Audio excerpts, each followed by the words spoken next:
This is a short story written by user OldEcho, which was a response to a writing prompt created by user surpriseoctopus. The writing prompt reads, "Following World War III, all the nations of the world agree to 50 years of strict isolation from one another in order to prevent additional conflicts. 50 years later, the United States comes out of exile only to learn that no one else went into isolation." There's a note here explaining how user surpriseoctopus found the prompt on Pinterest, and it was originally created by user winsomejesse. Again, user winsomejesse created the prompt, user surpriseoctopus reposted it, and this is the short story written in response to it by user OldEcho. How? This was the question that surged through the world when the wall at last came down. The world smugly prepared to receive a humbled USA, a world triumphantly rebuilt in their absence, only to find that America had thrived even further. "Well," said the suave young Texan whose visage now graced our screens, "we sent up the satellites. In direct contravention of the treaty? How? No rocket launches were detected." He put his arms up in a sort of amicable way. "The treaty you all broke the day after it came into effect? We are talking about the Treaty of Berlin 2045, correct?"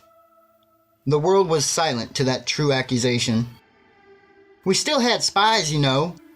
You have to know that, right? I'm trying to maintain professionalism, but you all had to know that, surely."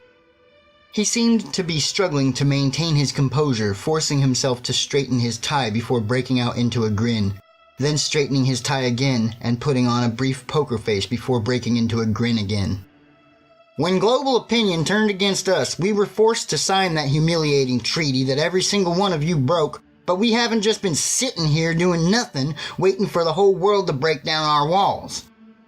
He shook his head, and an image showed on the screen of a colossal railway that lifted towards the sky, festooned in garish American colors. "With no trade, we were forced to use uranium power, forced to mine the asteroids for rare earth metals and other materials without using rockets. So we used our big new EM gun." The image switched to a video of massive drones being shot off the railway into space. Then of those same drones burrowing into great hurtling rocks in space, maneuvering with tiny jets of air. Necessity is the mother of invention and all that. We had a lot of necessity. You had little to none. You put us on the back foot while your Russians did your engineering and your Chinese did your industry and your Africans gave your resources. He shrugged. "Oh, and we stole just everything.